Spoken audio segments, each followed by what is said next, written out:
আমি কোনো দামি মানুষ না রে ভাই, যে আমার শূন্যতায় কারো কষ্ট লাগবে। আমি না থাকলে সে পাগলের মতো আচরণ করবে। আমি তার থেকে একটু দূরে সরে গেলে তার খাওয়া দাওয়া বন্ধ হয়ে যাবে। আমায় প্রচন্ড ভালোবাসবে, আজীবন আগলে রাখার ওয়াদা করবে। আমার সাথে এসব যায় না, কারণ আমি একজন সস্তা মানুষ। খুব সহজেই মানুষ আমায় মিথ্যা বলে, অবহেলা করে দূরে সরিয়ে দেয়।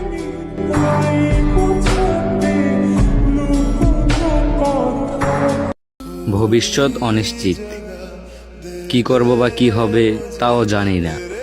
নির্দিষ্ট কোনো লক্ষ্য নাই, তবে স্বপ্ন আছে অনেক। ফ্যামিলির পাশে দাঁড়াবো, ফ্যামিলির সাপোর্ট হব, নিজেকে প্রতিষ্ঠিত করব। জানি না কিভাবে, কিন্তু স্বপ্ন দেখি আমাদের মতো মধ্যবিত্ত পরিবারের ছেলেরা এর থেকে বেশি আর কী বা করতে পারে।